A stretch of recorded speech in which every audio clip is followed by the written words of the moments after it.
happy, ladies and gentlemen, another acid capitalist or Hugh Hendry production uh, without the alchemist again, Mr. Sweeney. This time he's feel for Mr. Sweeney. He tells me he's feeling poorly. He has a malady. We're not quite sure what the malady is, but imagine that hyperactive vector of the universe is feeling rather limp. So we send him our best wishes, and we hope he recovers. But in the meantime, again, the show continues to climb into uncharted the territory of excellent minds, and I feel like a little kid, and it's Christmas Eve, and I believe Santa has come early, which is to say, I got Matt. I got Matt Klein. Now, who is Matt? How dare you ask that question? Matt came into my world via my fascination for everything that the wonderful Professor Michael Pettis out there in China produces. But Matt brings cogency, and together they published just an excellent book. I'm now going to destroy it. Trade wars, class wars, or to that effect. And it's I read it all the time. I quote it all the time. I think about it all the time. But not only is Matt a significant 50% contributor to that excellent book, but he is the author of the Overshoot, which is a wonderful research product that you can find on Substack, and also that wonderful intellectual utility that serves the world, Twitter. You can find Matt on M_C for Charlie _Klein, as in Calvin Klein, as in Klein. So without further ado, Matt, welcome to the show, and thank you so much. Thank you very much for having me, Hugh. Okay, now we're going to play ping pong. That was a very quick return, and I'm grappling with my backhand. Matt, I'm concerned about the world. I am someone that goes through life with an abundance of anxiety, perhaps. Not a perpetual gloomy person. I mean, I live bathed in sunshine here in St. Bart's, but there are cyclical moments, and unfortunately, they seem to be more and more occurring. If I was to cite Michael's work, it does seem that over the course of the last 3 decades, the political economy very much has created the tinderbox, a volatility machine. And of course, that's manifesting itself in crises that in the orthodoxy of statistics, you would apportion to 1 in 100-year type events. And they seem to be occurring every decade, if not more. And presently we find ourselves grappling with global central banks who are raising interest rates, who are drawing comparison with the 1970s, the last time we had an elevation in rates. They're determined to do something about it, and the orthodoxy is higher interest rates. And my concern is I'm not sure how much attention is being given to perhaps unintended consequences. We have a substantial debt load, and historically, it's on the wides. It's high, but again, less attention perhaps is offered by the fact that it's there because, again, with the hyperbole of the language of unprecedented value, forgive me, not value, but asset values are very high as a stock to stock basis to GDP. And my concern is firstly I have to accept the reality of the elevation in prices and consumer prices. My concern is that I don't see the permanency of it, and perhaps that will require us to talk about monitoring global dynamics. But also, I fear the consequences of the attack on collateral values, and I see a different monetary system, perhaps from that which is regulated by central banks. My focus on the dark web, the unregulated, the infinity of leverage in the euro-dollar pools. And so the crises that we see seem to be a crisis of confidence and collateral, which creates a constriction in money, and therefore economies stop hard. So I'm kind of, as I look ahead, I don't live in the present. I live perhaps 12 to 18 months forward, and I feel like I'm seeing dead people. But that's where I am. Perhaps you're going to say, yeah, in return, and then I'll just speak again. Or perhaps you're going to tell me what you see dead people. I don't know about dead people, but I think you're absolutely right that, there's an interesting tension here between some central bankers, I should say, some central bankers who see the 70s as the cautionary tale, and now they're trying to sort of live in recreate what they believe the successful central bankers did at the end of the 1970s, the early 1980s, and then the actual difference between the world then and the world today. There's some really important, as you said, I think probably the most significant, there are probably two big differences. One, I think, is that the nature of inflation now is a lot different, which, as you said, we can talk about that more later. But the other big difference, I said, which I think is completely right, is that both assets and liabilities are so much larger relative income now than then, in part because we've had 40 years of steadily declining capital costs and rising multiples and all that. And so you have this huge grossing up on both sides. And so you can't expect to have the same kind of impact that you would in the past. I think the good news is that's sort of being priced into the markets insofar as, what happened in the late 1970s, early 1980s, you had interest rates going at, basically 20% at the short end.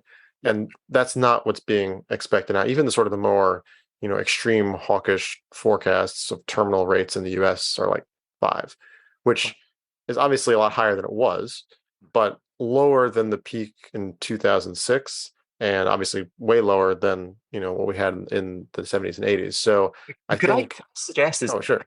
Preposterous, right? And, my stock and trade is absurdity, right? But maybe 5 or 6% is the new 20. If, right.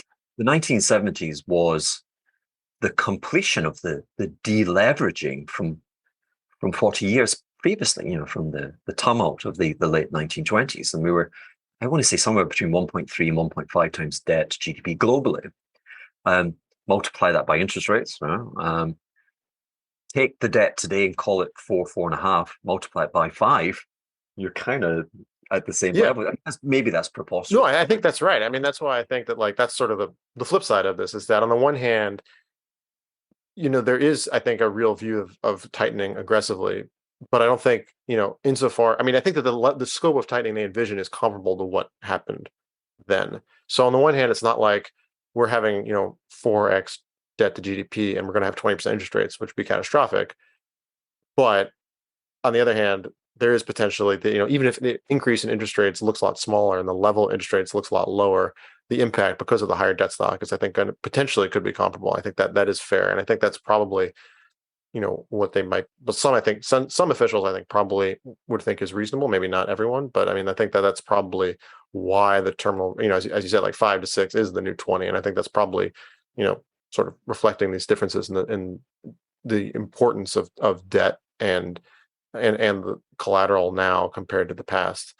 How that plays out. I mean, as there was a huge debt crisis there were a huge set of debt crises in the early 1980s globally as a consequence of that. That did prove to be disinflationary.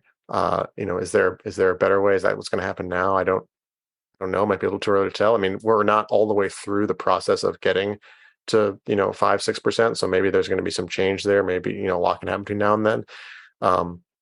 So there's that outcome. But I definitely think there's a risk. I think that there are some officials who are aware of this risk and don't want to have a repeat of kind of the early 1980s downturn. I'm reassured that there are some doubting Thomases within the ivory circles of the public servants, because I'm very much fearful of a group think. I've not really heard much in the way of divergent kind of people going, steady here. Who are you thinking of? Well, it's kind of subtle, and I think I think Laila Brainerd is probably the most clear cut case, and she's explicitly talked about the risks of of either overdoing it or what happens in sort of the rest of the world where debtors might be more fragile.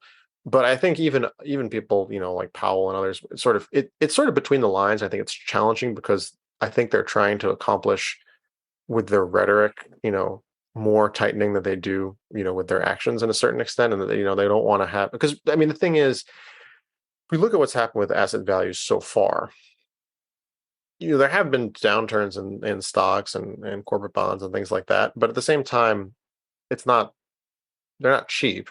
Um, I don't think. I mean, maybe some bond spreads look attractive. I mean, you probably have a better sense of that than I would. But like, I mean, stock market multiples are not obviously wow. This is a lot cheaper than. I mean, they're very elevated before, and they've come down a bit. I mean, it's not really clear.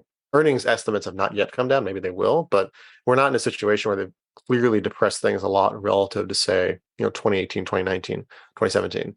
And so I don't think until you get meaningfully different from those levels, you're going to see people trying to ease, because if their view, which I think is somewhat reasonable, is that their main transmission mechanism, their main way they affect the economy is by affecting asset values and financing conditions, then they need asset prices to go down further and debt credit conditions to tighten further than they have. And there's a balance to be struck between tightening it more than it has versus overdoing it. But at the same time, if they can accomplish, rhetorically, without actually raising short end rates, more. I mean, I think that's probably why we haven't heard that as much explicitly. But at the same time, and they also say like, maybe this isn't perfect, but every quarter the Fed publishes the summary of economic projections, and they poll the 18, 19 people on the FOMC. What do you think is the world going to look like in the years ahead under appropriate monetary policy? There's a key caveat. And so under appropriate monetary policy, aspirationally, what do they want to have happen? The unemployment rate goes up a little bit, GDP growth slows a bit, but not, not in the way that you would expect would happen if we actually have a downturn, much less the kind of downturn we had in the early 1980s. So, at least aspirationally, in terms of what they're saying publicly, they are still of the view, and this is just as of, a month ago, they're still of the view that, a soft-ish landing, if you will, is what they want. Yeah. Maybe that isn't what they're going to get, but the presumption is if we execute perfectly, what do you think will happen? Oh, okay, right. Well, soft landing.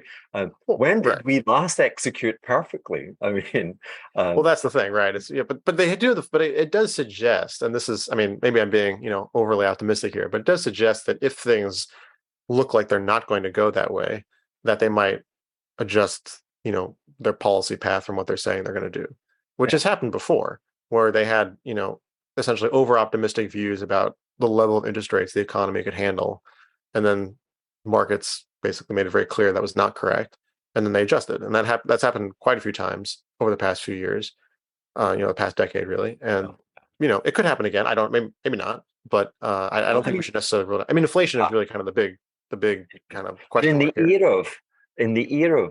in the era since March 2009, propaganda silliness of quantitative easing, I refuse to take it seriously.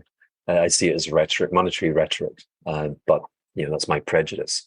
I think they have been humbled and have made persistent errors. They've had a desire to tighten, which hasn't been warranted. Right. And the only thing is they have withdrawn from it under duress from pushback from capital markets. I keep going on about the notion of a mild depression, economic depression, and a depression is a word. I'm not sure. Is it the case that the economic profession has banned that word? It feels a little bit like COVID, and there's some terms which are no longer appropriate for putting on global platforms. It's funny because depression just used to be the only word people used to describe a downturn. Recession was the modern invention to refer to basically like double dip. That's why it is like recession. Like, that was originally where that word came from. And now we only talk about recessions and not depressions at all. So, well, I mean, but it came from the debacle of the 1930s. I mean, that's where the words came from. Right. That's why people say recession and not depression, but that's which was the third instant. I think, we all recognize perhaps 2004, perhaps. We had a depression globally. I want to say late 1820s, 1830. Les Misérables, the tale Right. of from the peasants in Paris, was really the first instance um, of a depression. Typically your lifestyle was severely constrained when some silly king invaded another country, and you had to take one for the team. But you would recognize that you would lose your jobs and you would be unable to feed the family. There would be destitution. Nothing had happened except there had been a profound banking crisis in London and the withdrawal of credit. Yeah, and I think we Right. Yeah. That's yeah, right. I mean, that's a very modern, kind of phenomenon, obviously, because you have yeah, to have a sophisticated enough financial system and economy for that to. That's right. But yeah. I think what's interesting is that like all of those down, and, at the time they've talked about, they just called them depressions. Like it wasn't supposed to be like, oh, a particularly bad one was a depression. It was it was a depression. Okay. That's what happens when but yeah, you're right. I mean, it's a word now people don't like to use. There's I like someone. Bridgewater, they like to use the phrase deprocessed, because they make it us, try to take the sting out of it. Calling it depression Yeah. people get a lot of sensitivity about that. But yeah, we'll call it a deprocess. Yeah, A this is why deleveraging, a depression, a deprocess. But you see, I like that. But there are some podcasts that are just ideal travel companions when you're flying. There's some where the language sends me to sleep. I don't know, I'm not naming names. Anyway, is it preposterous then to suggest? Yeah, again, how could we shape and define or discipline ourselves in the use of a word such as depression? Because there's a commentator and someone I respect greatly, Jeff Snyder, and he's taken on board the notion that a depression is when the subsequent economic recovery fails to attain the previously established trend. And as you move forward, there's a cumulative loss of wealth. And conveniently, perhaps, that would describe the world since the great financial crisis, what we call the GFC, in that I think we were compounding globally at 2.8 or so percent. And we've just got nowhere near that. And I entered the fray of this depression conversation with what I saw as the multiple impulses to tighten by the Fed since 2009. And I find that their action, whilst they retreated, that cumulatively, I think they've kind of held back that and other factors. But perhaps that's one of the reasons why we never reattained that growth rate. But is that just sophistry on no, my I think that's complete. I mean, so the reason that I actually love that you brought this example up, because the overshoot, the reason I got this, came up with this name is because I think precisely the cumulative shortfall in GDP, in income and living standards globally, but particularly in advanced economies since 2007 has been absolutely massive and really unprecedented since at least the post World War II period. And that period, I call it the undershoot. And basically, when I started this, I thought, we should try doing the opposite. Maybe, maybe see what happens if you go above trend, the pre-trend, and, particularly thinking in the context of the recovery from the pandemic. Because you're right, it is absolutely ridiculous. I mean, you saw a little bit of this kind of phenomenon after 2000, a little bit after 1990, but really, so for context, in the U.S., you had a really remarkable stable trend of GDP per person from 1947 to 2006, growing about 2.2% a year. There were deviations from that trend, but you basically always ended up back in that trend line. Since 2006, 2007, you ended up with the point that because it ended up, the downturn was large, but not unprecedented, but the recovery was really, really slow. And so by the time you get to the end of 2019, so before the pandemic hits, we're about 18% below where we otherwise would have been, which is in the States or absolutely massive. globally?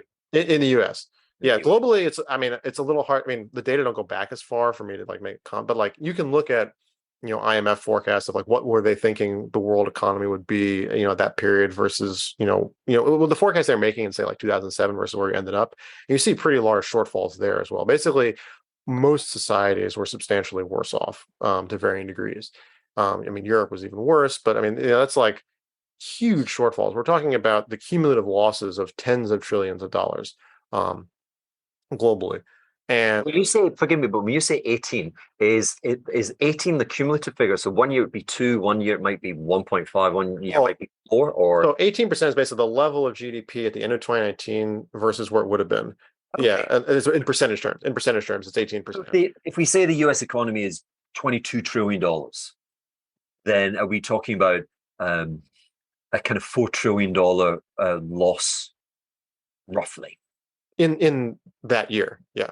Oh, in that year, that's what I'm. Yeah, in that year, right. So that 18% at that level, right? The cumulative, so obviously right. So the gap grows over time, but right. So at the end there, right before pandemic, it was 18%, but the cumulative loss is obviously even bigger, right? It's tremendous, right? So exactly. So I mean, the point is, this is I don't think. I mean, some people do, but I think like the catastrophic level of what happened, I don't think is fully appreciated. Yes. And it's just really, I think, horrific. I think it explains so much of what's happened in sort of broader society and politics during that period of just how destructive this was. And, I don't want that to happen again. So I do think, you raised the question, how much of that is due to, the Fed and other central banks sort of prematurely tightening. I'm sure there's some of that. I'm not saying that isn't the problem. I do think a lot of it, though, is a reflection of also on sort of the fiscal side and the reluctance to write down bad debt side of things.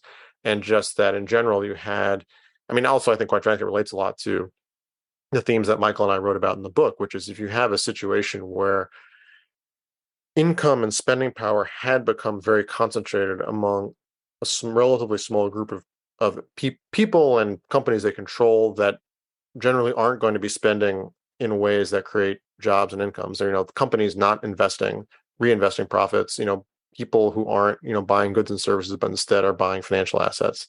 That means that the only way you can sustain growth or, a big growth impulse is going to be governments and everyone else borrowing to sustain their consumption. And if you break that mechanism somehow, because governments either literally can't finance themselves in the case of a lot of Europe, or they choose not to for, sort of misunderstanding of, economics and ideological reasons that you saw in, the US and UK and Germany for that matter, then you have a real problem. And if the financing channel to private citizens breaks down because, previously you just lent a lot of money to people who couldn't reasonably pay it back, and then you're not going to keep doing that, then you end up with essentially, as you said, sort of like a long depression type scenario. I mean, another comparison I think is really striking is if you look at, and we only have annual data for this, but you can get a sense of it, the path of US real GDP from 2007 to 2019 versus 1929 to, I guess it would be like 1941 or whatever. The US, where you end up at the end relative to where you start is basically the same. Obviously, the downturn was a lot sharper in the Great Depression in the early 30s, but you don't actually end up better off. And in fact, if we think about the fact that there was then a very substantial recovery in growth, I mean, there's also a war and a lot of other things that we wouldn't want, but nevertheless, by the 1940s, you're really much higher versus now we're not. That actually makes it, the idea that like, oh, we did so much better in 2006, 2007, 2008. We did such a better job in the Great Depression. I mean, did we? Kind of. In some measures. We just gave a Nobel Prize to Ben for saving us, for having the clarity and the vision and the expertise. The guy said, mortgage-backed securities, no problem here. The guy who was the Federal Reserve president with the virtual bankruptcy again of the entire global financial system, we gave him a Nobel Prize. Anyway, forgive me. I have to say, I first actually became, this is, I think, appropriate here. I first became of your work, years ago when you were on that panel with Gillian Tett and Jeff Sachs, and saying, I recommend you panic. And yeah, it's striking how, some people saw that and some people, did not. And, but yeah. And Jeff said to me, mind your language. Yeah, now he's a shill for, the Communist Party, but anyhow. It was always a show, but anyway. You only listen to the people who have the sharp pen, the underwriting pen, firmly placed at their spine, and if they make errors, there are consequences for being wrong. Whereas, I mean, I'm going to give you an honourable exemption. Are you a tenured do you have tenured professorship? No, There you go. I live because people pay to subscribe to my research. So it's And that's what makes you legitimate. Once you get that tenure, oh my God, it's a license to, anyway, forgive us, we're doing a diversion. So we were saying that actually, we've been talking about this word that's not it's commonly circulating in the language today of depression. We're familiar with the 1930s. You're saying that actually the path of per capita GDP, was that the metric you were deploying? Yeah. Is very, very similar 2006 to present versus 29 to 41 to 1941. And that the end state. I mean, right. The downturn was steeper before. Yeah. So to be clear, but yeah, the end state. Yeah. And now we have the pandemic situation, I think is, really striking because on the one hand, and this is where I was actually very positive and optimistic, a year and a half ago, which is we were actually snapping back from that very quickly. I remember at the beginning of the pandemic being extremely concerned that we were going to have a repeat of what happened in 2007, 2008. I remember looking at how many people were losing their jobs, how many businesses were getting shut down, the collapse in new business formation. And, in the US, you can actually check these numbers weekly. The government puts it out and you can see, I mean, this was looking like, not necessarily, extinction level event, but really, really bad and very comparable in a lot of unfortunate ways to what happened before, if not worse. And the good news is that actually is not really how it played out. We had a very quick snapback.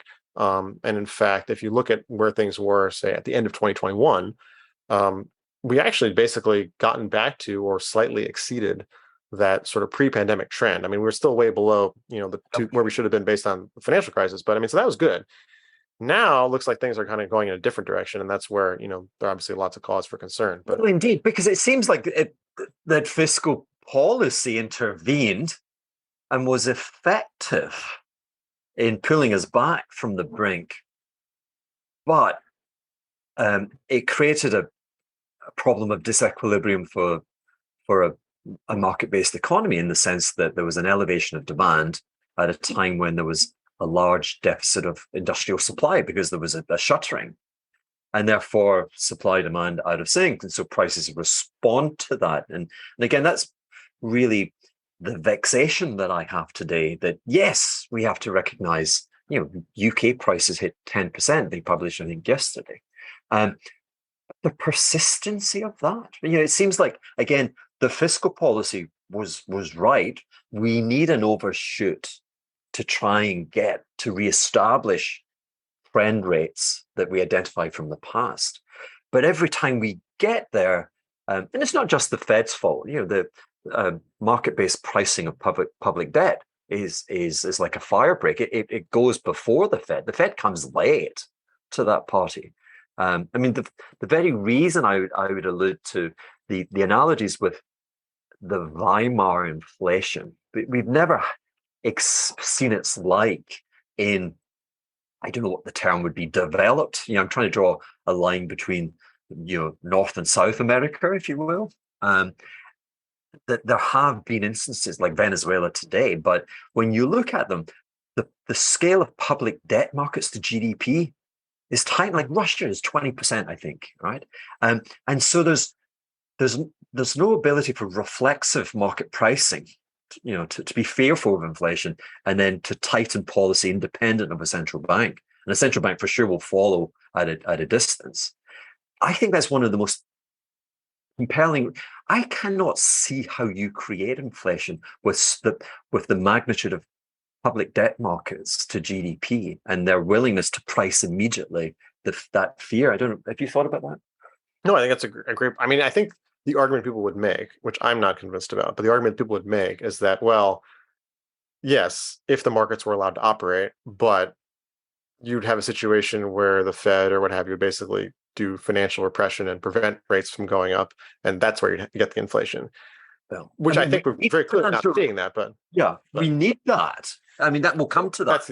That's the other thing. I mean, I think the other point, though, which I think, you mentioned this, that's really worth highlighting here, is if you have a situation where a lot of people are literally incapable of providing the goods and services that we want because there is a respiratory pandemic and you can't, do a lot of things that we used to be able to do. And a lot of people don't want to consume the same mix of things they used to want because they don't want to go inside or whatever.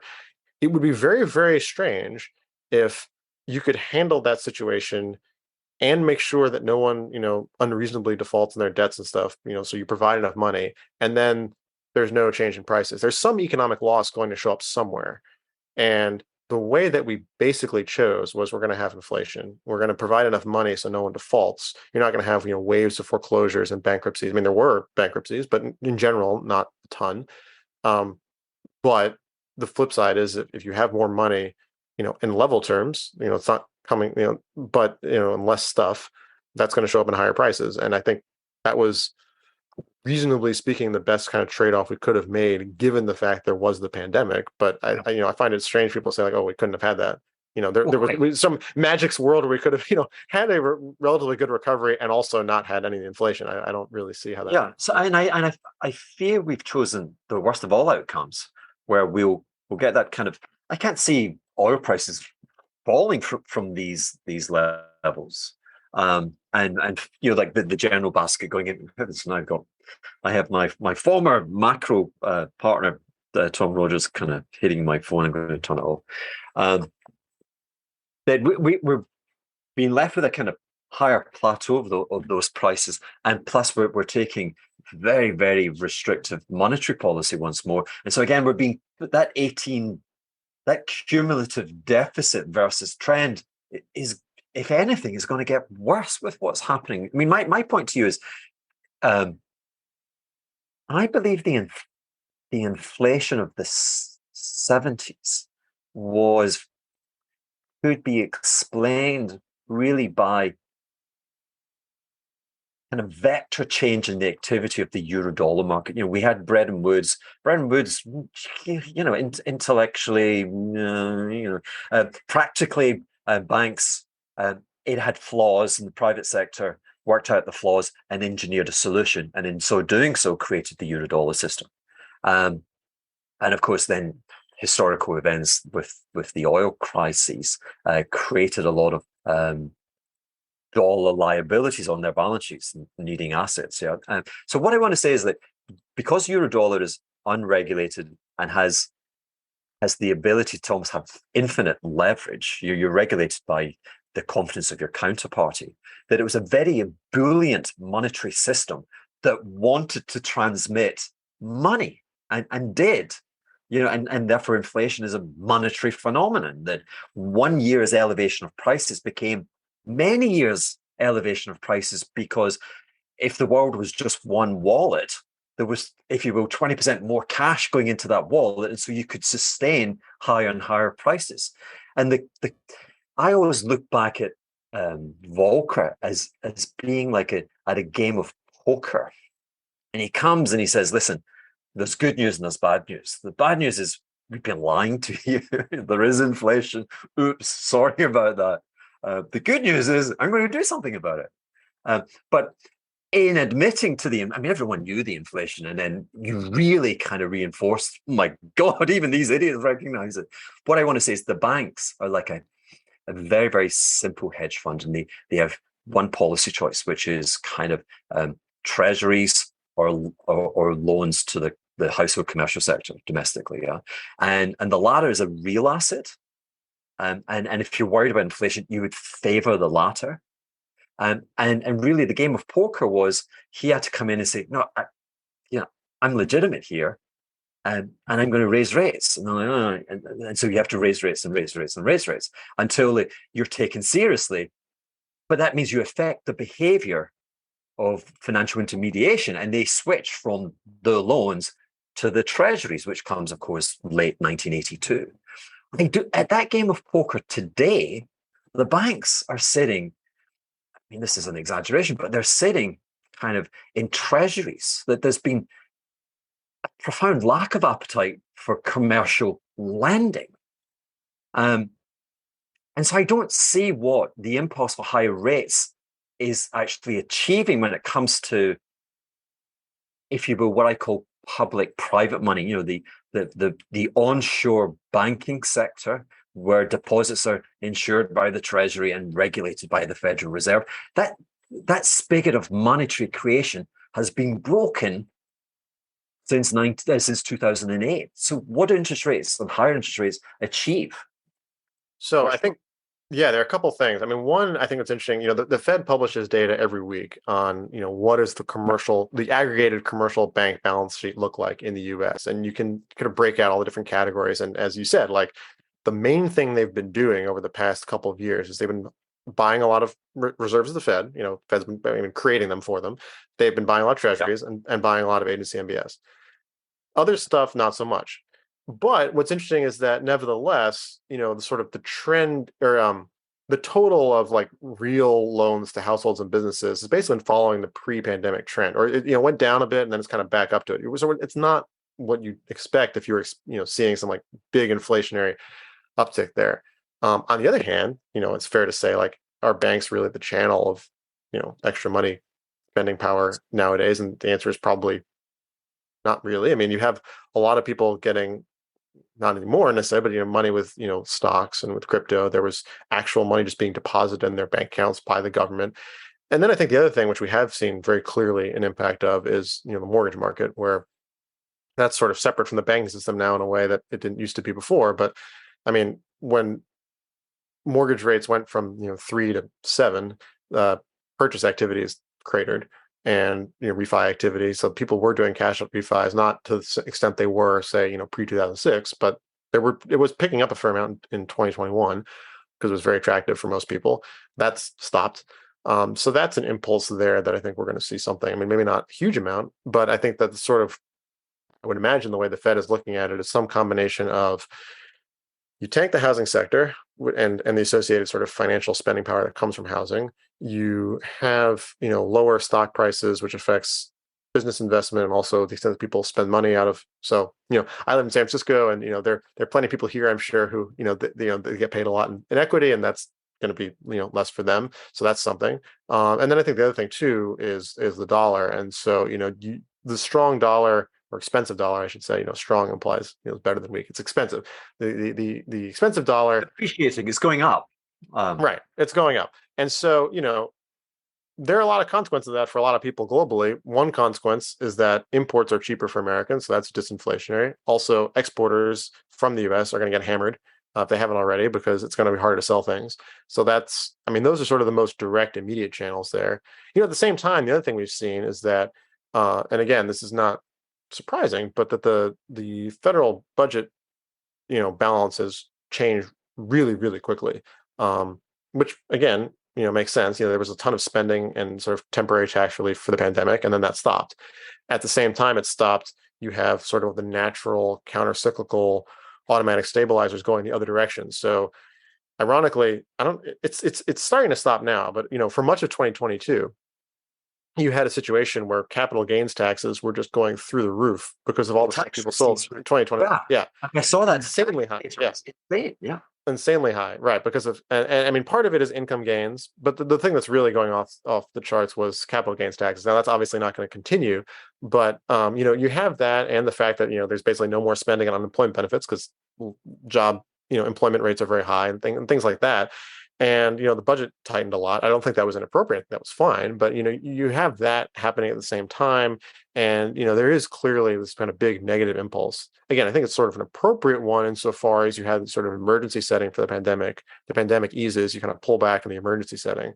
But there is a lot that's sort of already happened and sort of baked in, I think, even before you kind of do any more tightening.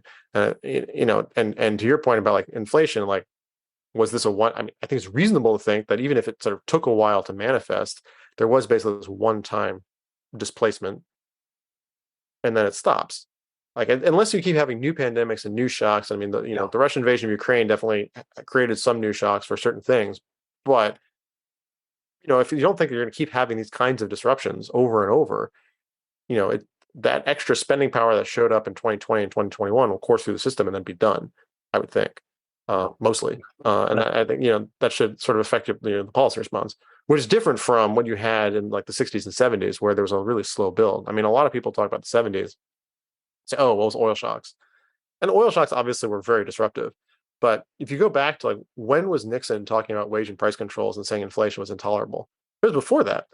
It was years before that.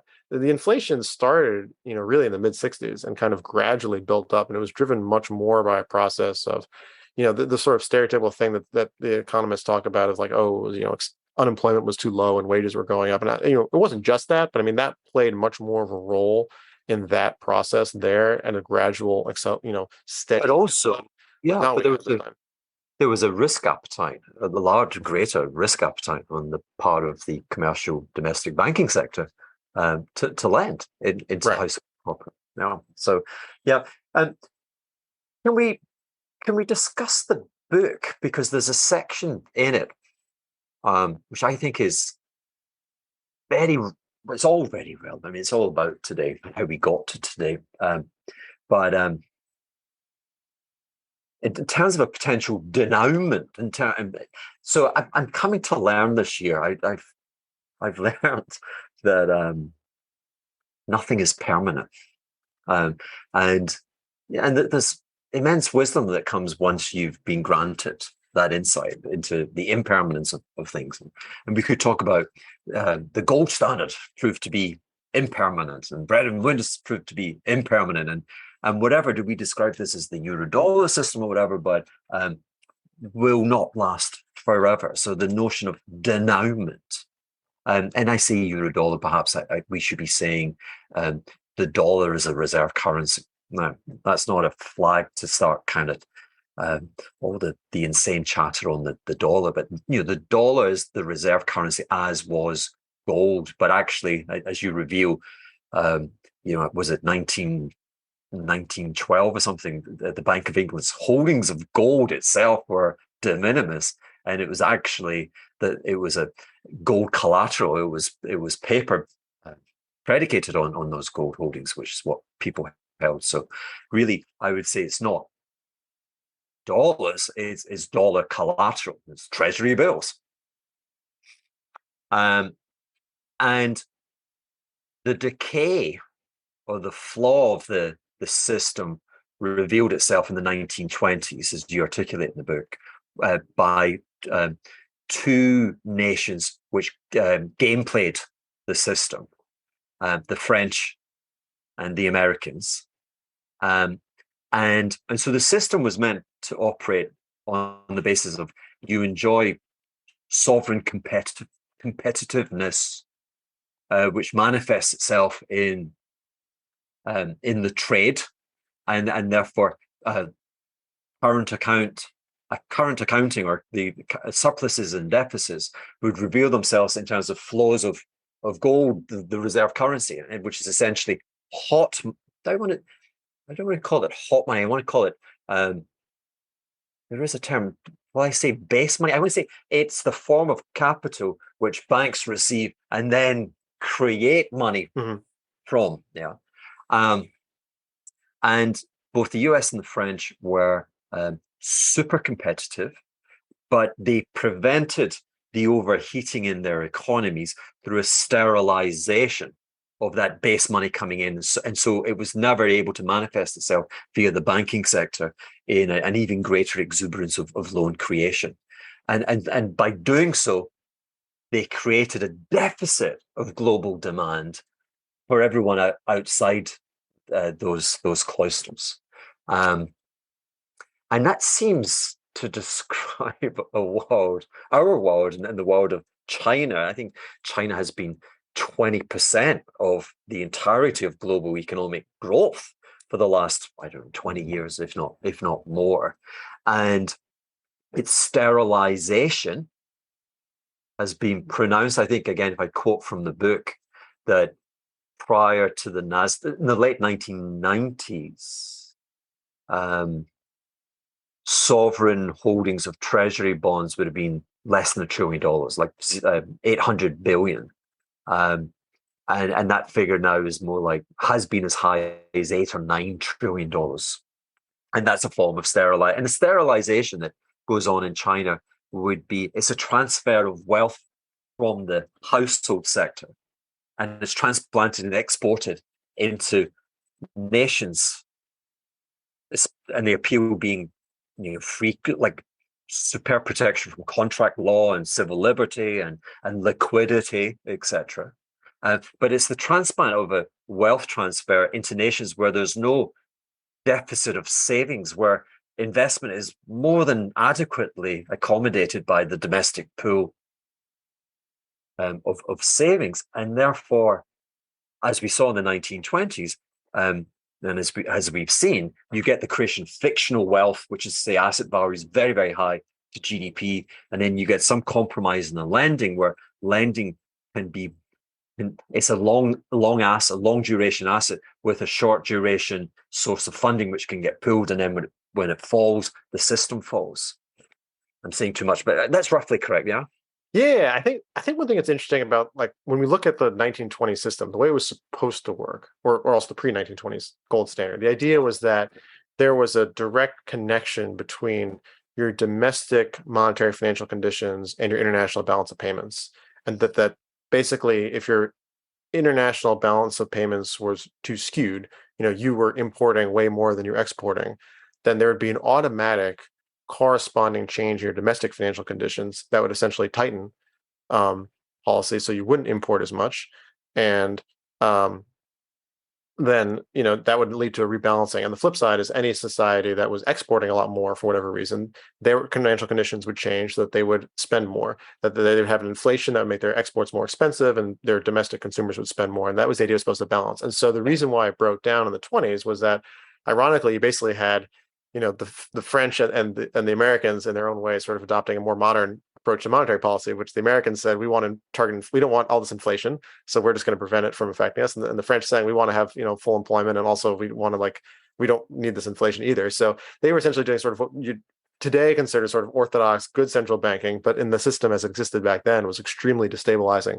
internationally, because it meant that the countries that were having a much harder time recovering from World War I, particularly the UK and Germany, they were in a situation where their exports were very expensive, relatively speaking, and they weren't able to sell enough of them because there wasn't enough demand in the rest of the world to pay for, to absorb their exports. And they were forced to borrow more and more to cover their imports, or to constrict, in the case of the UK in particular, the UK, the British basically had the Great Depression in the 20s, not the 30s, because of this.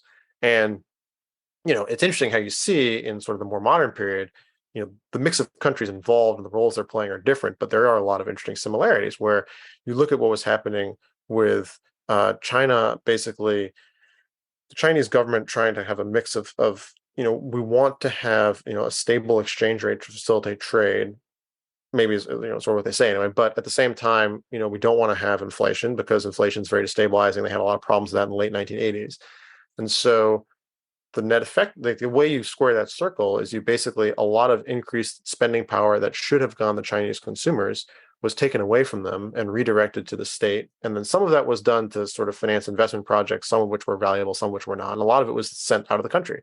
And so you basically have all this spending power that should have been, accruing to Chinese consumers and Chinese households, who should have been reaping the benefits of all the increased growth and productivity that they were generating for their country, instead going to, Americans borrowing a ton of money to buy housing that they probably shouldn't have had. And ironically, that in turn, it wasn't even that the Americans benefited, because the flip side there was that a lot of that debt, that extra debt, was simply substituting for the shortfall of income that would have otherwise happened. So the flip side there is that all the Americans, not just Americans, but a lot of businesses that would have loved to have sold things to Chinese consumers, or people who would have sold things to Chinese consumers in some way, maybe it wasn't directly, but some way or another, were not able to do that.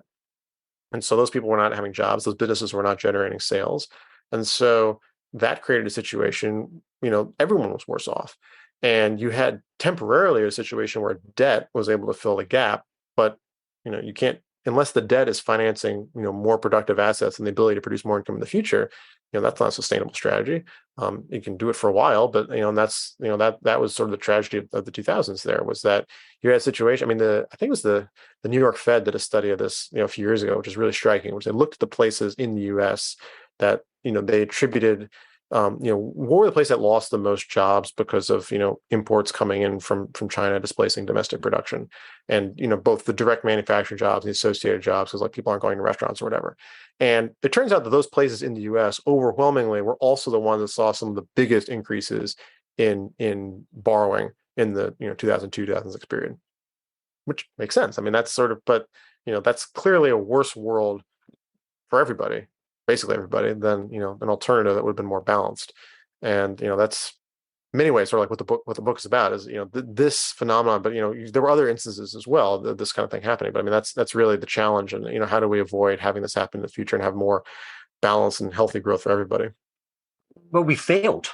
I mean, it just feels like a complete rerun, no? Now, so the denouement.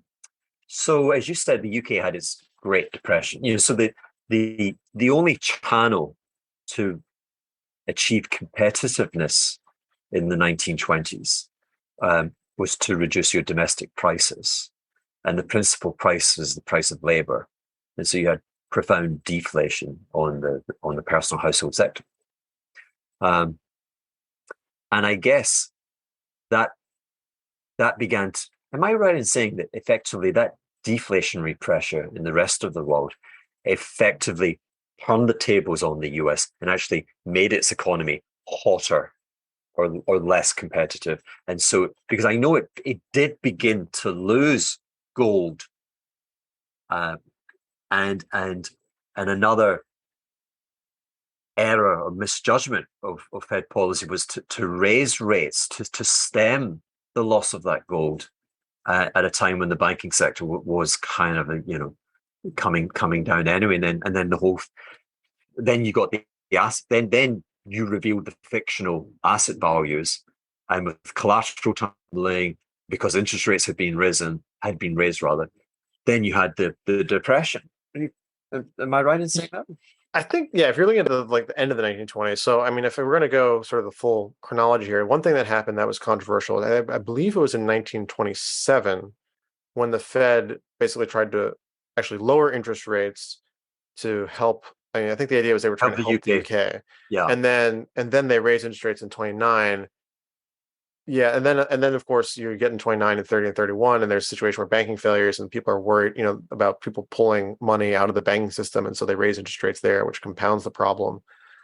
I think that definitely they contributed. I don't know. I mean, it's an interesting question, like how much of this was specific choices the Fed made in those years versus the fact that you had a almost decade-long buildup of debt, and asset values, and that this was not a sustainable process.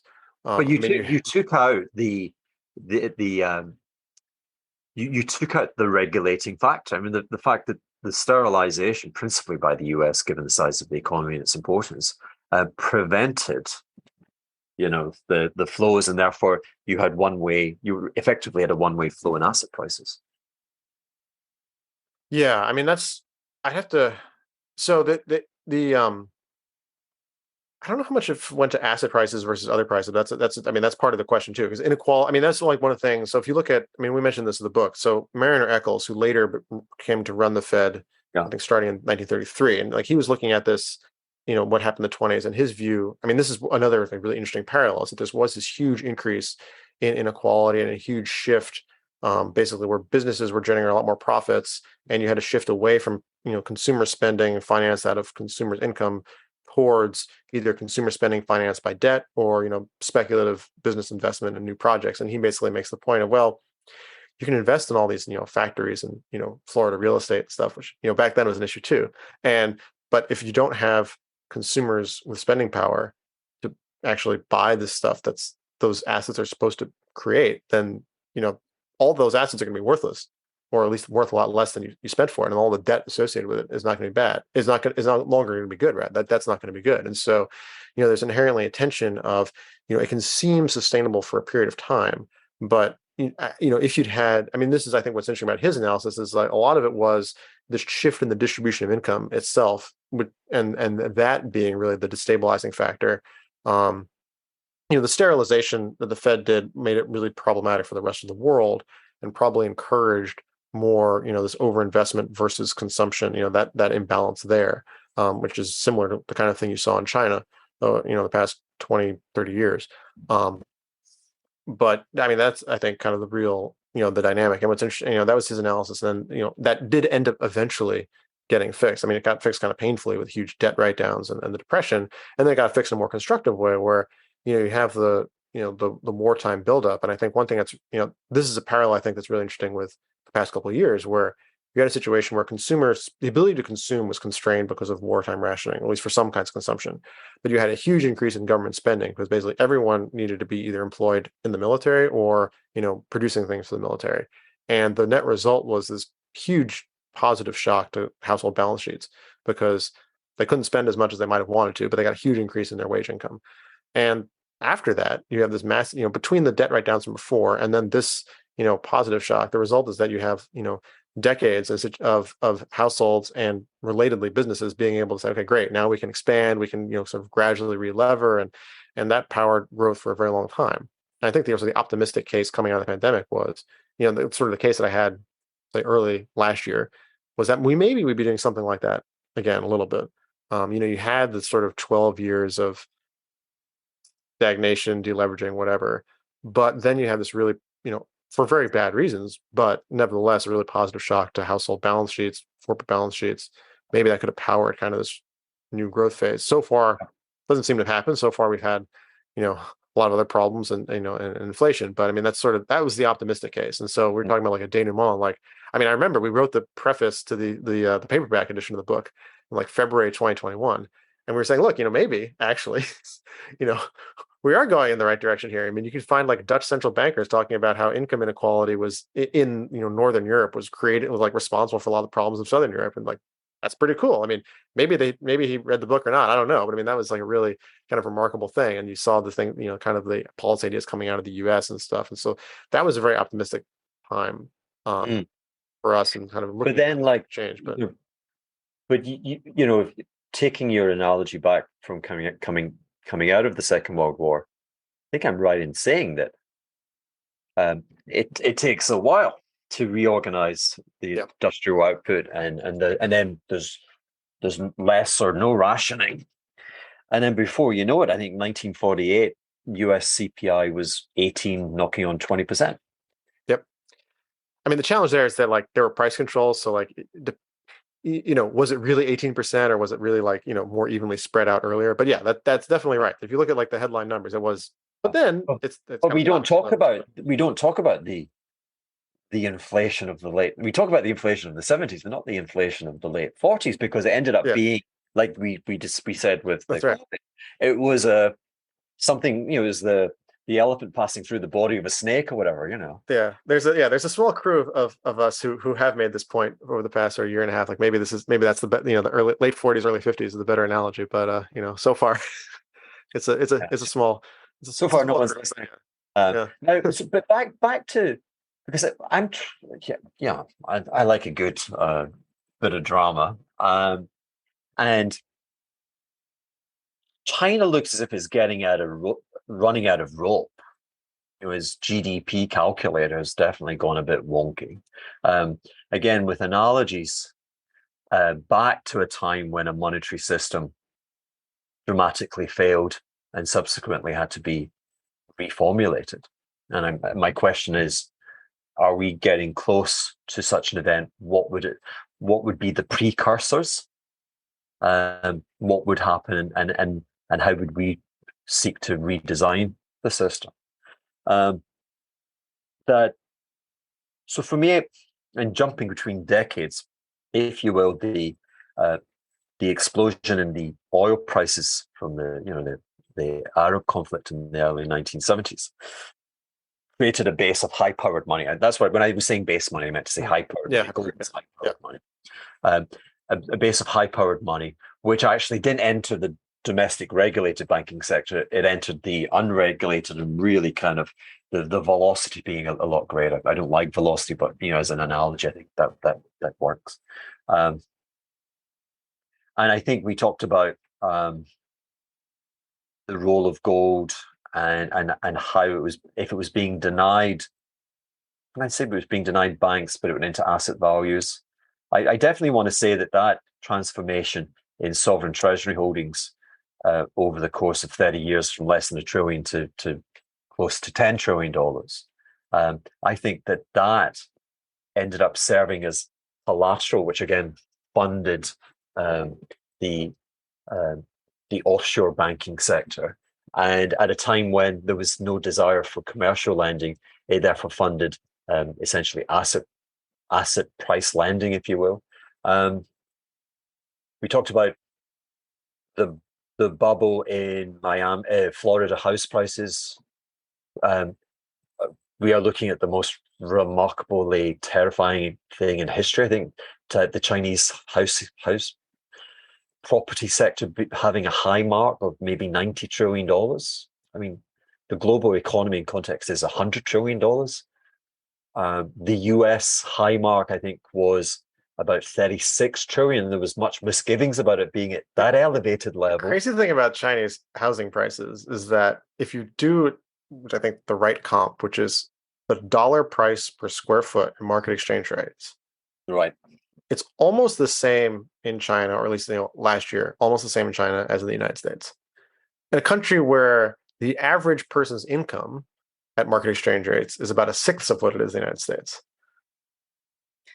That is extreme. It is extreme indeed. We live in extreme. It's insane. Like it just does not make sense. But I mean, what happens, bud? So what logically what happens?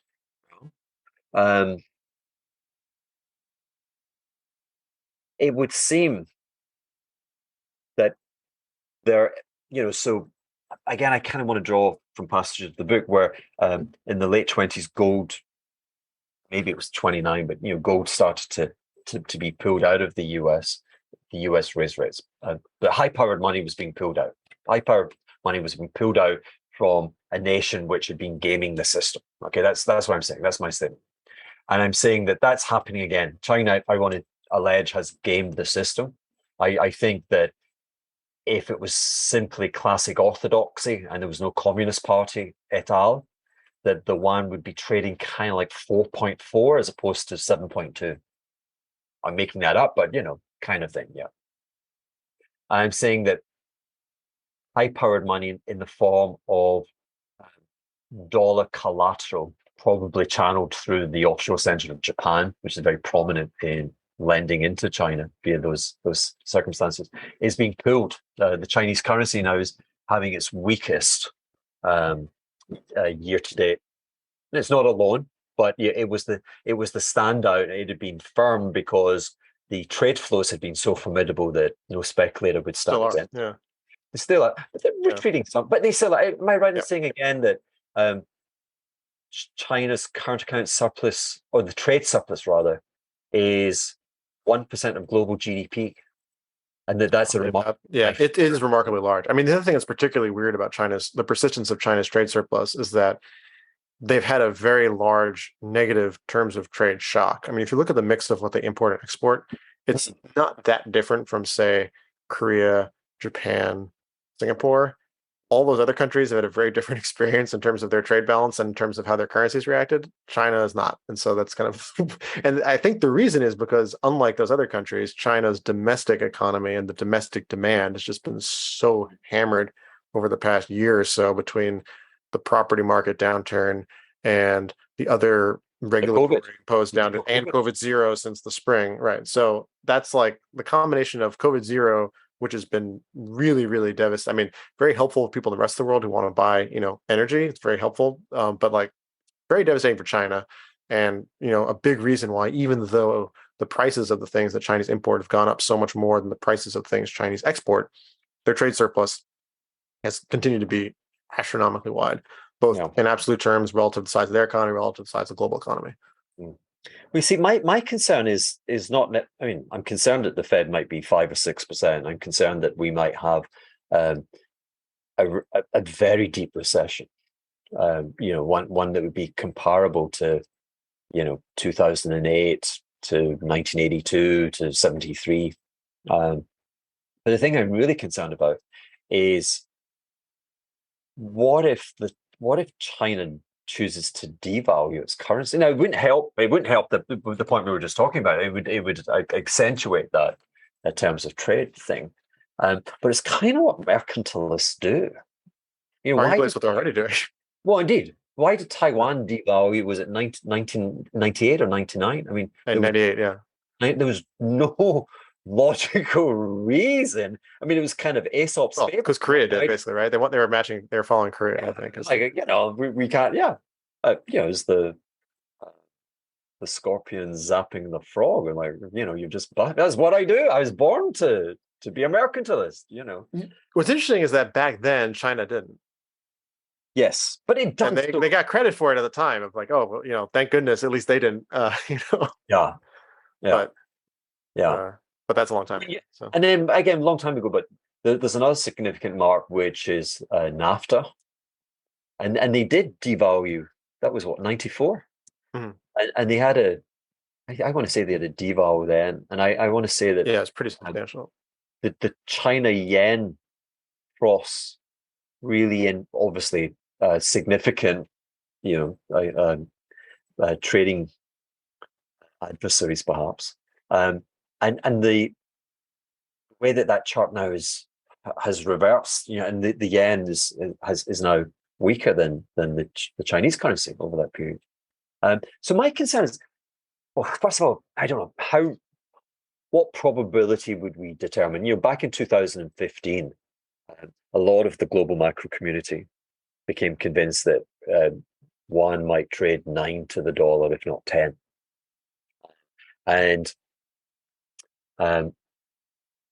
my concern about that was, at those levels, that's a Mad Max world. I don't see how the world could continue the commercial trading world could exist at that exchange rate. That would be profoundly, again, deflationary to the rest of the world.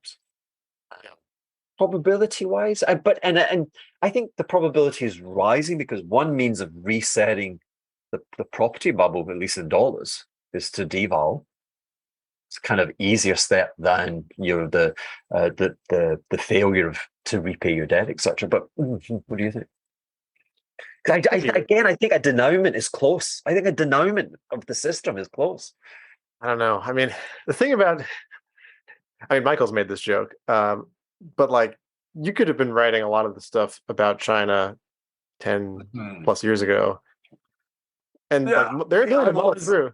To muddle through is profound. So I don't know. I mean, they have a lot of tools they have at their disposal if they want to prevent that kind of outcome. I mean, I remember, the 2015, 2016. Well, so 2015, 2016, the concern of like, why would the yuan have devalued as much as people might have been concerned about is because people wanted, Chinese investors, Chinese savers wanted to get money out of the country. And there are a lot of good reasons for them to want to do that, to diversify, because they were afraid of it, anti-corruption things or whatever, like lots of good reasons to get your money out of the country, underdeveloped domestic asset market.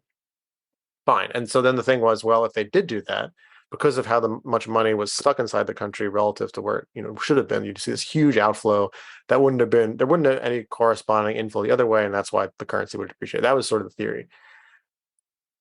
The Chinese government had a very simple answer, which is they said, well, we can control whether you are allowed to pull money out of the country. And we'd been opening it up over the past couple of years, and then we saw all the things happen and we didn't like it, and so now we're going to turn the knob the other way, and it stopped. So that they have that, ability for all. You can look at COVID-0 as part of that. One of the things that people in China had been using as a way to sort of spirit money out, and that had been tracked, before the pandemic, is like one of the sort of mechanisms of capital flight was Chinese tourist, import spending, which is basically, spending by Chinese abroad on anything that isn't, anything where they go. It could be on schooling, could be, you go to a jewelry store and buy something really nice, then maybe you return it somewhere for cash. Who knows, right? There are a lot of things you could do. And like, that was, obviously that's stopped, or basically stopped as a consequence of COVID-0, because one of the things of COVID-0 is not only is it basically impossible to get into China if you're not, already inside China, but also it's very hard to leave. If you're a Chinese national, expect of leaving, and then maybe they let you back in after you 3 weeks of quarantine or something. Maybe not. That is going to have a really substantial, it's had an impact and will continue to have an impact. And there are lots of other things they can do as well that are less sort of physically draconian, but that they've done since sort of 2017 onward. So there are a lot of things that potential. I mean, one thing also, this is something that I've been looking at. Brad Setzer is a great person, follows capital flows, has been looking at is a lot of the Chinese government's management of the exchange rate over the past couple of years has not been done officially by the People's Bank of China anymore. For whatever reason, they don't like the look of having their reserves move up and down. And so instead, it shows up in the big banks. And those data are very easy to find. The PBOC publishes on their website every month of what's the value of foreign assets versus foreign liabilities. But you can see it went up a ton over the past couple of years. And recently, it's not. The past month or two, it's been going down. But that seems like how they can manage these things. But again, that's a reflection of the fact they wanted that money to leave. I mean, it's very hard for me to imagine a world where a Chinese bank, which is either directly controlled by the Communist Party or heavily influenced by the government and regulators and everything else, would be moving money outside of China without the permission, either explicit or implicit, of the authorities. And so or moving it back in, right? So I think there's a lot of scope there for managing this one way or the other. It does happen in terms of you would have with the web of modern monetary financing, you would have a Chinese bank in discussion with a Japanese intermediary, and there might be a bank in Bermuda, and there would be a need for dollar collateral to support a dollar loan back into China, and it all ends up being actually determined by the global reserve currency, which if it's in dollars, right? But most of that stuff, well, a lot of it in China is not. I mean, they have a lot of dollar assets abroad, but mostly within China, the debt is not. I mean, there are some dollar debts within China. But you don't reveal those. Those euro dollar debts are footnotes, and they're not revealed on your statements. They're invisible. Well, if they're invisible, they're invisible. But I mean, maybe the PBOC does publish data on what are the dollar denominated or foreign current, rather not dollar, but foreign currency denominated debts of Chinese households and businesses, and the not one. So I mean, if you take those numbers, if those numbers are right, which maybe they're not, but if they are, they're pretty small relative to sort of the total. I think they're absolutely fictional. I mean, again, it's like trying to determine the leverage on the balance sheet of a US bank. It's not revealed. They don't have to reveal it. It's like I was talking to a friend whose fund, the notional leverage, which has been signed off as 5,000%. Now, 5,000% is like what? But if you're taking a position of 4 basis points in a short tenor, right, you need that. You're going to be 5,000%. Yeah. But do you see that leverage when you look at the hedge fund accounts? You'll see the NAV. You won't see the 5,000, and that's my point with the banking. Yeah, I mean that's entire. You probably know more about the details of this within China than I do. I guess my sort of more simple-minded point is that there are a lot of, in terms of, if the Chinese government really does want to prevent people from moving money out, whether it's foreigners who put money in or Chinese residents, they have a lot of tools to do that and have used those tools in the past. And in fact, until very recently, they are very actively encouraging Chinese residents to move money out through the banking system. They've recently stopped doing that, but they were encouraging that as a way to manage the exchange rate. They also were, until recently, I guess they're still sort of encouraging foreigners to buy into the Chinese bond market. That's stopped just because interest rate differentials are no longer attractive. But so I think there are levers they can pull. I mean, the other thing too, which is very tricky for someone who's not very much inside the system to perceive, but I don't think there's necessarily homogeneity of views within the Chinese elite about what the right policy approach is. I mean, you probably can. I would imagine you could go to the central bank or the securities regulator or the Ministry of Finance or other people who are not directly in that, and they might all have different kind of nuanced views about what your priorities are and what's the right approach in terms of openness or not, and what the exchange rate should be. And so it's not as if there's everyone is 100% on the same page all the time. So that also kind of complicates the picture. Yeah. So you've co-authored this wonderful book, which reveals a game playing and a profound flaw in the modern economy, which is my take is which is the class warfare, which is, and I call it mercantilist, mercantilist trade policies, and not to be desperately harsh on the Chinese, like every great nation has pursued that path at one point or another, but in doing so, it does create crisis. And at the heart of the book, as I see it, is this willingness to transfer again the wealth of the household sector and park it into deficit nations, which don't require that injection of savings to maintain its investments, and therefore the class warfare comes in that the forced savings of displaced what would you call them, unskilled or modestly skilled workers, which takes the bane, and also you're pursuing you're pushing high-powered money into a system which generates asset inflation. And there seems to be so my frustration is if the Fed is seeking to influence the flow of financial intermediation, the flow of money between debtors and creditors with the economy, it's choosing the wrong fight by bashing domestic lending intentions of domestic banks. That the only inflation we've seen has been asset price inflation. Again, like the 1920s, modest consumer prices, very rampant asset price inflation. And rather than using interest rates, it would be far more effective, and it would take a lot of pain from the household sector if it was concentrated instead on a withholding tax on sovereign holdings. You'd stop the money, or you would charge for the money coming in. You would charge for the use of vendor financing within your borders. Why is that not accepted or understood? It seems to be some people get it, but it's a minority report. Yeah, I think one of the challenges is that analysis was a lot more straightforwardly correct a couple of years ago than it is now. I mean, I think it's still basically right, but I think the challenge is because we have seen consumer price inflation recently, even if, I think it's basically sort of a one-off, spread out consequence of the pandemic, it's harder for someone to make the case like, oh, well, the real issue is this imbalance between, income going to people who buy financial assets versus income going to people who don't. And so we want to discourage accumulation of financial assets. And that, I think that's still sort of the big picture story. But I do think that the inflation we've seen in consumer prices in the past, couple of years makes it a little harder to spin that to people. And it's sort of the short-term consequence of the kind of policy you're suggesting, which is something I think, broadly speaking, makes sense. In fact, it's one of the points that Michael and I say at sort of the end of the book, is that the immediate effect of that, if it works, would be a weaker currency and higher domestic real interest rates. And a weaker currency would help insofar as, discouraging imports, encouraging more domestic production. The problem is, if you are of the view that your domestic productive capacity is already tapped out, which I don't think is necessarily right, but I think a lot of people do think that's the view, and that's why they think that's, then, that would make inflation worse.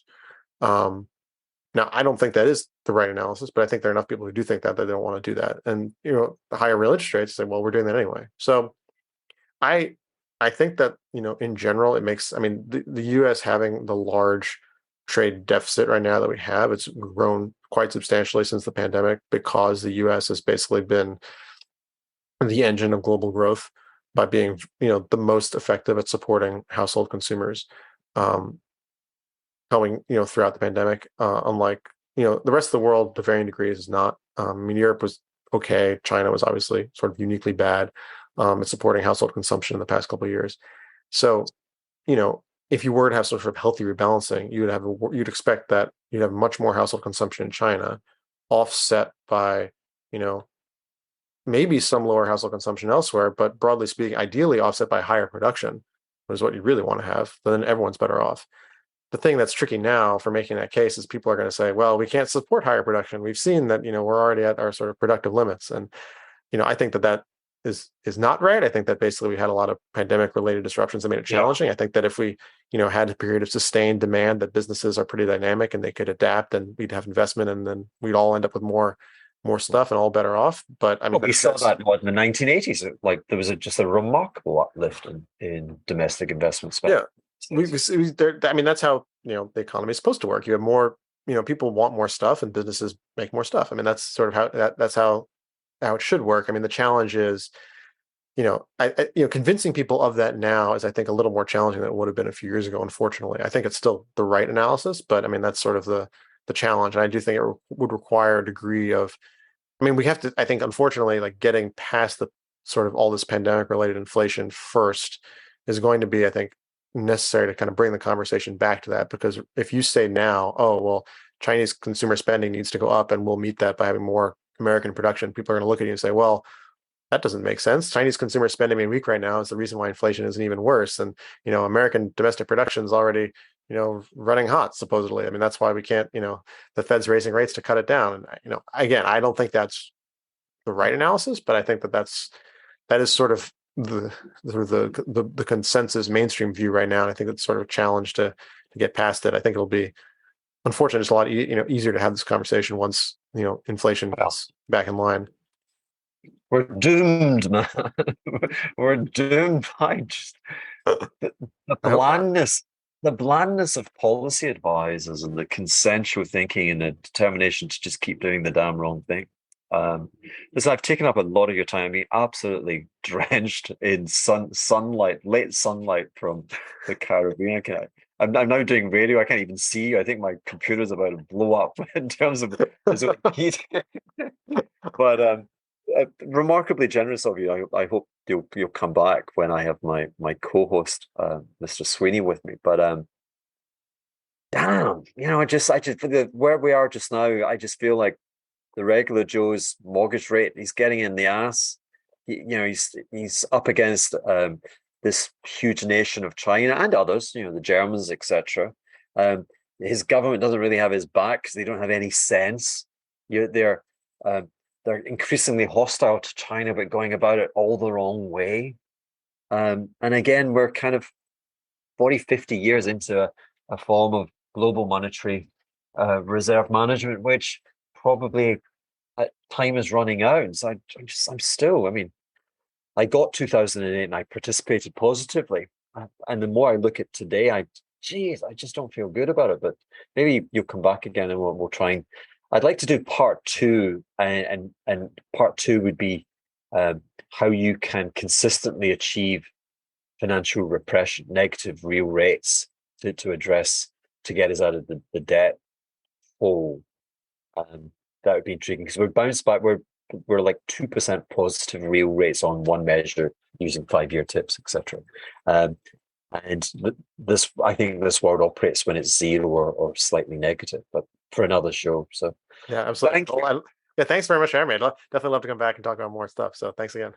And everyone, again, find the Substack. So I like that we're undershooting, but your research paper is called Overshooting. Is that right? Am I making that up? The Overshoot? Yeah, the Overshoot. Yeah, I like the irony. Yeah, I like. Well, because that's the goal. We should be trying to overshoot. Should be. Let's do something. Are you listening, policymakers? Are you listening? I mean, look at the UK. I mean, I have a skewed political economy. I've chosen to live in a tiny billionaire's paradise in the middle of the Caribbean, a little collectivity with a fiscal surplus, with almost no tax. There's a tax on what comes in and out of the port. No crime. Okay, so, but my lament when I look at the UK, they dared. A new administration came in and said, "We're in a depression. Let's stimulate," and they all went, "What? Are you crazy?" And they kicked her out after 44 days. I mean, I made the right decision to leave. We're going to hell. We're going to hell, but anyway, we're over. We're done. Thank you, Matt. All right.